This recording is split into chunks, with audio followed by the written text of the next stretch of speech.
ఎన్నికల జరుగుతున్న నేపథ్యంలో జిల్లాలో తెలుగుదేశం పార్టీ నాయకులు స్థానిక పోలీసుల తాలూకా ఒత్తాసుతో వారు చేసిన అరాచకాన్ని తదుపరి ఎన్నికలైన తర్వాత జిల్లాలో జరుగుతున్న పరిణామాల్లో ఒక ఏకపక్షంగా వైఎస్ఆర్సీపీ మా పార్టీ నాయకుల మీద మా పార్టీ కార్యకర్తల మీద అక్రమంగా కేసులు బనాయించి వారిని అరెస్టులు చేయడం అనేది అప్రజాస్వామ్యం అని చెప్పని మరి జిల్లా అధికారుల దృష్టికి తీసుకురావడం జరిగింది. దాంతోపాటు వాళ్ళు డిమాండ్ చేస్తాం, ఇంతకుముందు అధికారంలో ఉన్నప్పుడు జరిగినాయి, లా అండ్ ఆర్డర్ని చేతిలో తీసుకున్నారు. ఎన్నికల నేపథ్యంలో వచ్చి నిష్పక్షపాతంగా ఉండవలసిన వ్యవస్థ ఒక పక్క ఉండడం అనేది సమంజసం కాదు. ముఖ్యంగా ఏదైతే సత్తెనపల్లి, వేమూరు, గురజాల్లో జరిగిన ఇన్సిడెంట్లు ఆయన దృష్టికి తీసుకురావడం, అధికారుల దృష్టికి తీసుకొచ్చాం. ఇంకా కోడెల సుభాష్ అనే వ్యక్తి అసలు ఆ రోజు ఎన్నికల సమయంలో జరుగుతున్న సమయంలో ఆ బూత్ని క్యాప్చర్ చేయడానికి వెళ్ళి అతను గంటన్నర సేపు బూత్లో కూర్చొని అక్కడ ఉండడం అనేదే చట్ట వ్యతిరేకం. అక్కడ అంతసేపు ఉండడం అనేది తప్పది. నేను కూడా 10 సంవత్సరాలు మంత్రిని చేశాను, ఎంపీని చేశాను. ఎప్పుడు కూడా నాయకత్వాలు చేసేవాళ్ళు వెళ్ళి 5 సమయం పాటిస్తూ 5 నిమిషాలు, 1 నిమిషం 2 నిమిషాలు చూసి అక్కడ నుంచి రావాల్సిన సందర్భం. అంతసేపు ఉండి ఆ బూత్ని వచ్చి క్యాప్చర్ చేసుకొని అప్లై చేస్తే సామాన్య ప్రధానికం వాళ్ళు తిరగబడడం అనేది అక్కడ జరిగింది. కానీ దాన్ని తీసుకొచ్చి తిరిగి అతను చేసిన తప్పుని ఆ సామాన్య ప్రజల మీద నెట్టి వాళ్ళ మీద వచ్చి అక్రమంగా 307 అటెంప్ట్ మర్డర్ కేసు పెట్టడమే కాకుండా అక్కడ లేని మా అభ్యర్థి, మా నాయకుడు, మా రాంబాబు గారి మీద, అలాగే మా నాయకుల మీద అందరినీ కూడా ఇన్వాల్వ్ చేయడం, ఇది ఎంతవరకు న్యాయం అని చెప్పి వారిని అడగడం జరిగింది. దాంతోపాటు మా బూత్లో ఉన్న మా పార్టీ ఏజెంటు మరి వాళ్ళు కంప్లైంట్ చేస్తే శివప్రసాద్ వచ్చి గంటన్నర కూర్చొని బూత్ క్యాప్చర్ చేయడానికి తలుపులు వేసుకొని చేస్తున్న కార్యక్రమాన్ని వచ్చి ఆయన కంప్లైంట్ చేస్తే దాని మీద వచ్చి కనీసం కేసు కూడా రిజిస్టర్ చేయడం అనేది ఇంకా దారుణమైన పరిస్థితి అనేది మరి అనడం జరిగింది. కాబట్టి వీటన్నిటి మీద కూడా మళ్ళీ సమగ్రంగా కేసు ఎన్కౌంటర్ ఉండాలి, న్యాయం ఎవరు తప్పు చేస్తే వాళ్ళ మీద చర్యలు ఉండాలి, వారందరి మీద కూడా యాక్షన్ తీసుకోవాలని. దాంతోపాటు నాగార్జున గారి మీద అటాక్ చేసి ఆయన మీద వచ్చి ఆయన్ని అటాక్ చేసి హత్యా ప్రయత్నం చేసి ఆయన మీద చేయడానికి ప్రయత్నం చేసి ఆయన కారు మీద ఎక్కి ఆయన కారు మీద రాళ్లతో కొట్టి చేస్తున్న వీడియోస్ ఉన్నప్పటికీ కూడా ఇవాటి కూడా ఏ ఒక్కరిని కూడా వాళ్ళు కూడా అరెస్ట్ చేయడం అనేది చాలా దురదృష్టకరం. ఇది ఇంకా తెలుగుదేశం ప్రభుత్వం అధికారం ఉంది, చంద్రబాబు నాయుడు అధికారం ఉన్నట్టు మీరు ప్రవర్తన చేస్తున్నారు. ఇందాల 5 సంవత్సరాలు అప్రజాస్వామ్యం జరిగింది, చట్టాన్ని చేతిలో తీసుకున్నారు, లా అండ్ ఆర్డర్ లేకుండా చేశారు ఈ రాష్ట్రంలో. ఇంకా ఇది కంటిన్యూ చేయడం ఇది కరెక్ట్ కాదు. దీని మీద వెంటనే చర్య తీసుకోవాలని చెప్పి డిమాండ్ చేయడం జరిగింది. ఇంకా 3 గురజాలలో కూడా మా అభ్యర్థి మహేష్ మీద దాడి జరిగింది. దాన్ని వచ్చి అంటున్నారు వాళ్ళ మీద కత్తులు లేవు, కర్రలు లేవు, ఇవి లేవు అని అంటున్నారు. మరి ఏ కత్తులు కర్రలు మరి అక్కడ మా శివప్రసాద్ మీద ఉన్నాయని మేము అడగడం జరిగింది. కాబట్టి ఇలాంటి తారతమ్యాలు లేకుండా చేయాలని చెప్పేసి మనం డిమాండ్ చేశాము. వెంటనే సరే మరి జిల్లాలో ఇక్కడ నుంచి శాంతి భద్రత పరిరక్షణ బాధ్యత మీది, మీరు చేస్తారా మమ్మల్ని చేయమంటారా? ఎందుకంటే చట్టం చేతులు తీసుకోవడానికి ఎవరికి హక్కు లేదు. ఏ పార్టీ అయినా, ఏ రాజకీయ పార్టీ అయినా, ఏ నాయకుడైనా సరే చట్టాన్ని లోపలే ఉండాలి. కానీ ఈ దౌర్జన్యాలు పెరిగిపోతున్నాయి. దీనికి అడ్డుకట్ట ఇవ్వాల్సిన అవసరం ఉంది. పోలీసు వెంటనే రియాక్ట్ అవ్వాలి, మీ న్యాయం చేయాలి, మీ డ్యూటీస్ మీరు సక్రమంగా చేయాలనేది మా తాలూకా డిమాండ్గా వాళ్ళకి చెప్పడం జరిగింది. దాని మీద తగు చర్యలు తీసుకోవాలని డిమాండ్ చేస్తున్నాం.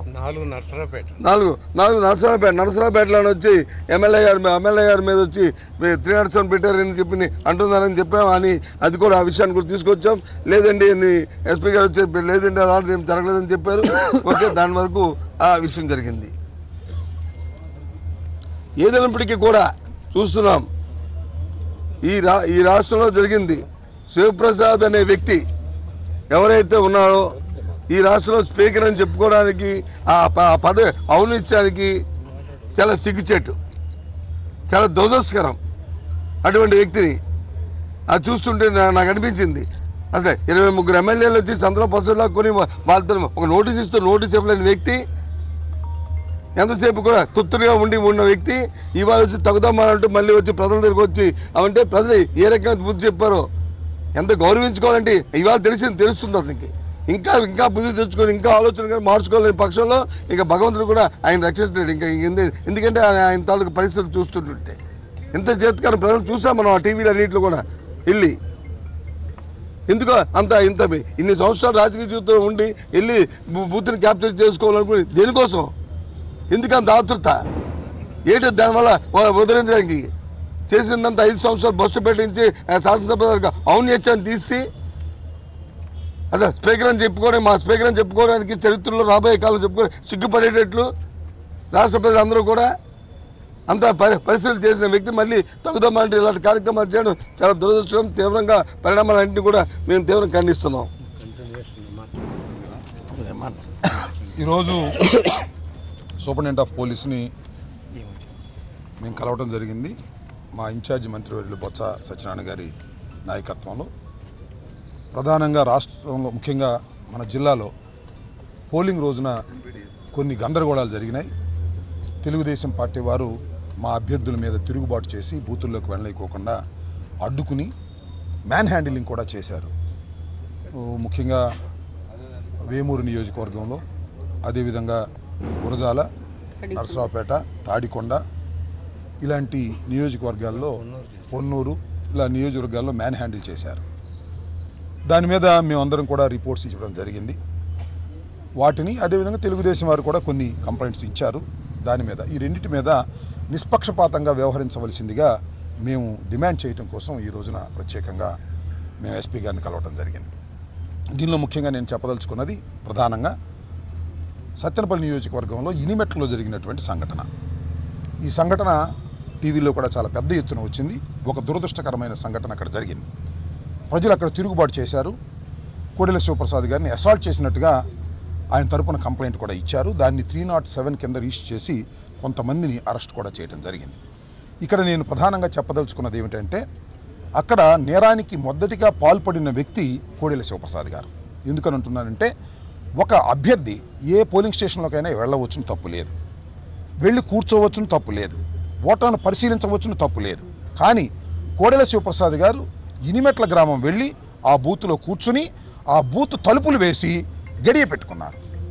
అప్పుడు సహజంగానే 2 గంటల నుంచి బారులు తీరి నుంచున్నటువంటి ఓటర్లు కోడెల శివప్రసాద్ గారు లోపల రిగ్గింగ్ చేస్తున్నారనేటువంటి ఒక అపోహపడ్డారు. రిగ్గింగ్ చేయడం సాధ్యం కాదనేది వారికి తెలియదు ఈవీఎం మిషన్లతో. కానీ ఆయన స్వభావ రీత్యా బూత్ క్యాప్చరింగ్ చేసేటటువంటి లక్షణం గత చరిత్రలో ఉంది. ఎన్నికల నేరాలకు అనేక సందర్భాల్లో పాల్పడినటువంటి వ్యక్తి కోడెల శివప్రసాద్ గారు. ఒక విధంగా చెప్పాలంటే కోడెల శివప్రసాద్ గారు ఎన్నికల నేరాల్లో మన రాష్ట్రంలో ప్రప్రథమ స్థానంలో నిలబడి ఉంటాడు. ఆయన ఈ విధంగా ఫ్యాక్షనిస్ట్గా వ్యవహరించి ఓట్లన్నీ అతనే గుద్దేసుకుంటున్నాడనేటువంటి భావన కలిగి ప్రజలు అక్కడ తిరుగుబాటు చేసి గేట్లు తెరవమని వారు గందరగోళం చేసినా కూడా 1.5 గంట పాటు అక్కడ పోలింగ్ ఆగిపోయింది. అప్పుడు ప్రజలు సహజంగానే తిరుగుబాటు చేశారు. ఇది ఓట్లు దొంగిలిస్తున్నాడు అనేటువంటి భావన. ఒక దొంగ దొరికిపోతే ఏ విధంగా ప్రజలు తిరుగుబాటు చేస్తారో ఆ విధంగానే ఓట్లు దొంగ మీద తిరుగుబాటు చేసినటువంటి సంఘటన. It is not a pre plan, it is స్పాంటేనియస్గా జరిగినటువంటి సంఘటన. దానికి ప్రధానంగా కారణం అభ్యర్థిగా ఉన్నటువంటి కోడెల శివప్రసాద్ గారని నా అభియోగం. ఆ ప్రజలను రెచ్చగొట్టే కార్యక్రమం చేశాడు. వారి ఓట్లు వేసుకుంటున్నట్టుగా ప్రయత్నం చేశారు. అయితే సఫ్కోర్స్ అయిపోయింది, సంఘటన జరిగిపోయింది. సంఘటన జరిగిన తర్వాత పోనీ కోడెల శివప్రసాద్ గారు వెంటనే రిపోర్ట్ చేశారా పోలీస్ స్టేషన్కి? రిపోర్ట్ చేయలేదు. హాస్పిటల్కి వెళ్ళారా? హాస్పిటల్కి వెళ్ళలేదు. ఆయనతో పాటు చాలామందికి ఇంజరీస్ జరిగాయని కూడా చెప్తున్నారు. అయితే నేను అనేది ఏంటంటే అప్పుడు వెళ్ళకోకుండా తర్వాత ఒక రోజు 24 గంటలు గడిచిపోయిన తర్వాత ఆయన ఒక రిపోర్ట్ ఇచ్చాడు. ఆయన కాదు సుమా, ఎలక్షన్ ఏజెంటుగా, చీఫ్ ఎలక్షన్ ఏజెంటుగా ఉండాయని ఒక రిపోర్ట్ ఇచ్చాడు. ఆయన ఆ ఇన్సిడెంట్లో పాల్గొనలేదు, ఇనిమెట్ల గ్రామం వెళ్ళలేదు. ఆయన ఎక్కడి నుంచో ఆకాశరామంలాగా ఒక లెటర్ ఇస్తే దాన్ని రిజిస్టర్ చేశారు. దానిలో 307 కేసు పెట్టారు నా మీద, అదేవిధంగా నిమ్మకాయల రాజనారాయణ గారి మీద, లింగారెడ్డి గారి మీద. మేమందరం కుట్ర చేసి ఇదంతా చేశామని ఆఫ్టర్ 24 అవర్స్ వాళ్ళు రిపోర్ట్ ఇచ్చారు, దాన్ని రిజిస్టర్ చేశారు. రిజిస్టర్ చేసి దాని మీద యాక్షన్ తీసుకోవడానికి పోలీసు యంత్రాంగం ప్రయత్నం చేస్తున్నది. దీన్ని మేము తీవ్రంగా ఖండిస్తున్నామని మనం చేస్తున్నాం. ఎందుకంటే అది కోడెల శివప్రసాద్ గారు ఇచ్చిన రిపోర్ట్ కాదు, అక్కడ ఇంజురీ అయిన వాళ్ళు రిపోర్ట్ ఇచ్చింది కాదు, పోలీస్ ఆఫీసర్లు ఇచ్చిన రిపోర్ట్ కాదు, పోలింగ్ బూత్లో ఉన్నటువంటి వాళ్ళు ఇచ్చిన రిపోర్ట్ కాదు. ఎవరో ఎక్కడో ఆ ఇన్సిడెంట్కి సంబంధం లేని వారి చేత రిపోర్ట్ ఇప్పిస్తే ఈ రకంగా మీరు కేసు కట్టి ఎంక్వైరీ చేయకోకుండా అరెస్ట్ చేయడం అనేది ధర్మం కాదు, ఈ 307 కిందకి రాదు అనేదాన్ని మేము రిప్రజెంట్ చేయడం జరిగింది. దాని మీద న్యాయం చేయాలని కూడా మేము కోరాం. ఇంకొక అంశం ఏమిటంటే ఇదే కోడెల శివప్రసాద్ గారు బూత్ క్యాప్చరింగ్ చేయడానికి వచ్చారని మాకు ఆ బూత్లో ఉన్నటువంటి వైఎస్ఆర్సీపీ ఏజెంట్ కంప్లైంట్ చేశాం. ఆ కేసు రిజిస్టర్ చేయలేదు. ఆ కేసు ఎందుకు రిజిస్టర్ చేయలేదు, ఈ కేసు ఎందుకు రిజిస్టర్ చేశారు, దీనికి సమాధానం చెప్పాల్సినటువంటి బాధ్యత ఇన్వెస్టిగేషన్ అథారిటీ అయినటువంటి పోలీసుకు ఉంటుందనే విషయాన్ని కూడా వారికి మేము చెప్పడం జరిగింది. కాబట్టి ధర్మంగా వ్యవహరించవలసినటువంటి పోలీస్ వ్యవస్థ వన్ సైడ్గా ఉంటే మాత్రం అరాచకం సృష్టించబడుతుందనేటువంటి విషయాన్ని ఒకసారి పోలీస్ యంత్రాంగానికి చెప్పాలనే ఉద్దేశంతో మేమందరం కూడా తరలివచ్చాం. సత్తెనపల్లి నియోజకవర్గంలో జరుగుతున్నటువంటి అరాచకం ముఖ్యంగా కోడెల శివప్రసాద్ గారు నేను మనవి చేస్తున్నాను, నిన్న మొన్న ధర్నాలు చేస్తున్నారు, అంబటి రాంబాబుని అరెస్ట్ చేయాలి, దిష్టి బొమ్మలు తగలేస్తున్నారు. నేను అడుగుతా ఉన్నా పోలీస్ యంత్రాంగం ఏం చేస్తుంది? వాళ్ళ 144 ఉన్నది, ఇంకో 30 ఉన్నది. ఉన్నప్పుడు వాళ్ళు ధర్నాలు చేస్తుంటే వాళ్ళని ఎందుకు ఊరుకుంటున్నారు? మా దిష్టి బొమ్మలు తగలేస్తుంది ఎందుకు ఊరుకుంటున్నారు? మా ధర్నాలు చేయాల్సిన అవసరం, మా దిష్టి బొమ్మలు తగలేయాల్సిన అవసరం ఏముందని మీరు కేసు పెట్టుకున్నారు. దాని మీద ఎంక్వైరీ జరుగుతూ ఉన్నది. ఈ విధంగా లా అండ్ ఆర్డర్కి భగ్నం చేసే విధంగా కోడెల శివప్రసాద్ పనిగట్టుకొని రెచ్చగొడుతున్నాడు. ఆయన మనస్తత్వమే అది. కులాలను రెచ్చగొడతాడు, ముఠాలను రెచ్చగొడతాడు. ఒక అన్యాయమైనటువంటి పద్ధతుల్లో సత్తెనపల్లి నియోజకవర్గంలో జరుగుతూ ఉన్నది. అమాయకులైనటువంటి వారిని తీసుకొచ్చి పోలీస్ స్టేషన్లో పెట్టే కార్యక్రమం జరుగుతూ ఉన్నది. దీన్ని మేము వైఎస్ఆర్ కాంగ్రెస్ పార్టీ తరఫున మేము తీవ్రంగా ఖండిస్తున్నాం.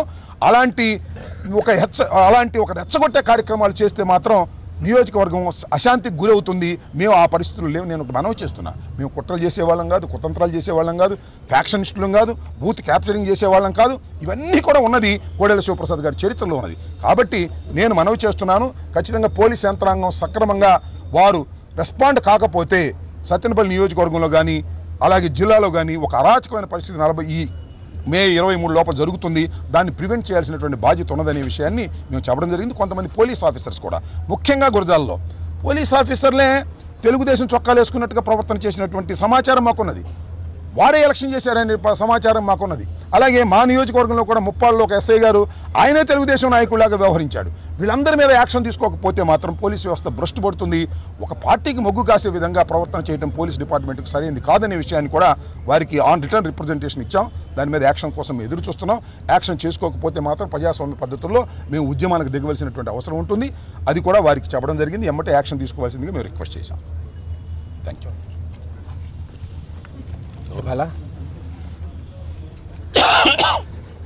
గుంటూరు జిల్లాలోనే అత్యంత సమస్యాత్మకమైన పోలింగ్ జరిగిన నియోజకవర్గం గురజాల నియోజకవర్గం. అక్కడ పోటీ వైఎస్ఆర్సీపీకి తెలుగుదేశానికి కాదు, నాకు ఎరపతినేని శ్రీనివాసరావు గారికి కాదు, మాకు వైఎస్ఆర్సీపీ నాయకులకి పోలీసులకు మధ్య జరిగింది మొన్న పోలింగ్ డే పోటీ. కొంతమంది సిఐలు, డిఎస్పీలు, ఎస్ఐలు ఇందాక రాంబాబు గారు చెప్పినట్టు పచ్చ చొక్కా వేసుకొని మరి ఆ రోజున పోలీసింగ్ చేశారు. దాని మీద అన్ని కంప్లైంట్స్ ఇచ్చాం, రిటర్న్గా ఇచ్చాం, ఓరల్గా చెప్పాం ఎస్పీ గారికి. సరే వేచి చూద్దాం న్యాయం జరిగిద్దా లేదా. మాకైతే పెద్ద ఏం జరగదని తెలుసు, ఎందుకంటే ఈ కంప్లైంట్స్ 2 నెలల నుంచి ఇస్తూనే ఉన్నాం.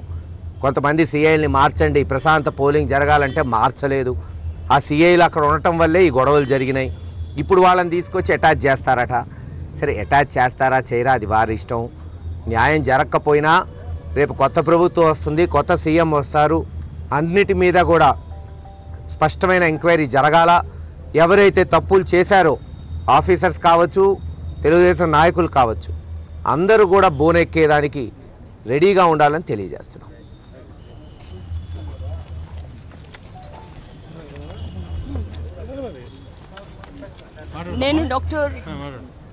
నేను డాక్టర్ ఉండవల్లి శ్రీదేవి, తాడికొండ నియోజకవర్గ వైఎస్ఆర్సీపీ ఎమ్మెల్యే అభ్యర్థిని.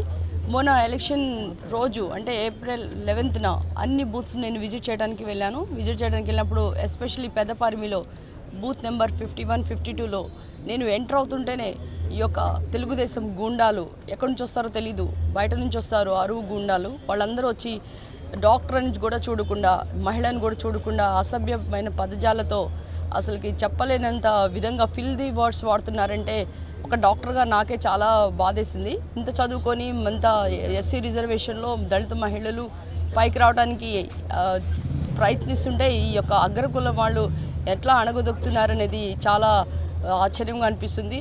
మేము చదువుకున్న రోజులు అలా అనిపించలేదు, కానీ ఇక్కడికి వస్తే అసలుకి రాజకీయాల్లో అసలు ఎంత భ్రష్టు పట్టించారంటే అసలుకి కులం పేరుతో తిట్టడం, బ్యాడ్ వర్డ్స్ వాడటం, ఇవన్నీ చూస్తుంటే అసలుకి లోపలికి అసలు ఎలా వెళ్తుంది మా ఎట్లా దూసుకుపోతుందని పిచ్చి పిచ్చిగా తిట్టడం. అయినా కానీ లోపలికి వెళ్ళి మేము ఎగ్జామిన్ చేసిన తర్వాత ఈ ఆరో తిడుతున్నా కానీ అసలు వెళ్ళటానికి వీల్లేదంటున్నా వెంటబడి మరి తరిమి కొట్టిన నైజం కనిపిస్తుంది. అసలు ఈ బూత్లో ఇంకొక విషయం ఏం జరిగిందంటే ఏజెంట్ ఎవరైతే తెలుగుదేశం ఏజెంట్ ఉన్నాడో డైరెక్ట్గా ఆ ఓటర్ని తీసుకొని వెళ్ళి ఆయనే ఆ సైకిల్ గుర్తుకు ఓటేస్తున్నాడు. అంటే దాన్ని మేము టీవీ క్యాప్చర్ చేసాము, వీడియో చేసి కూడా చూసుకున్నాం, ఫొటోస్ కూడా చూసాము, అది పేపర్లో కూడా వచ్చింది. అసలుకి ఈ రాజ్యాంగం అసలుకి ఎలా వెళ్తుంది, ఏ దశలో వెళ్తుందో ఒకసారి చూడాలి. ఈరోజు మనం బిఆర్ అంబేద్కర్ గారి జయంతి వేడుకలు చేసుకుంటున్నాం 128, కానీ ఎక్కడొచ్చింది? బిఆర్ అంబేద్కర్ గారు ఏం చెప్పారు? రాజ్యాంగంలో ఎస్సీలకి, దళిత మహిళలకి, దళితులకి రిజర్వేషన్ ఫలాలు ఇచ్చి ఈ తాడుకొండ నియోజకవర్గం అనేది ఒక ఎస్సీ కాన్స్టిట్యుయెన్సీలో చదువుకున్న అమ్మాయిని ఇక్కడ పంపిస్తే వీళ్ళు ఎలాగ అరాచకంగా మమ్మల్ని తిట్టడం, నన్ను వెంటబడి తరమటం, ఇవన్నీ చూస్తుంటే ఎస్సీ ఎస్టీ అట్రసీ కింద వీళ్ళందరినీ బుక్ చేయాలని నేను ఎస్పీ గారిని ఈరోజు కలవటం జరిగింది. ఎందుకంటే ఈ యొక్క ఏదైతే బూత్స్ 51, 52 బూత్స్ క్యాప్చర్ అయినాయో వాళ్ళే రిగ్గింగ్ చేశారో అవన్నీ కూడా రీపోలింగ్ కూడా చేయాలని కూడా నేను కలెక్టర్ గారిని కోరుతాను. ఎందుకంటే ఈ యొక్క రాజకీయాలు అనేది నైతికంగా జరగాలి. ఎవరు యొక్క ఆశయాలు బాగుంటే ప్రజలు ఓటేస్తారు, కానీ ఇలాగ బెదిరించి భయపెట్టి పోలీసులు కేసులు పెట్టి జనాల్ని పారదోలి పైకి రావటం అనేది ఇది ఒక నైజం కాదు. అందరూ కూడా శాంతియుతంగా ఎలక్షన్ జరిపించుకోవడం అనేది మనం భారతదేశంలో ఒక డెమోక్రసీలో ఉన్న నైజం. కనుక అందరూ కూడా దీన్ని ఖండించాలని ఈ యొక్క నియోజకవర్గాలు ఇప్పుడు ఎవరైతే చెప్తున్నారో వినుకొండ కానివ్వండి, సత్తెనపల్లి కానివ్వండి, గురిజాల కానీ ఈ యొక్క పోలీస్ జులంని అరికట్టాలని నేను ఎస్పీ గారిని కోరుతున్నాను.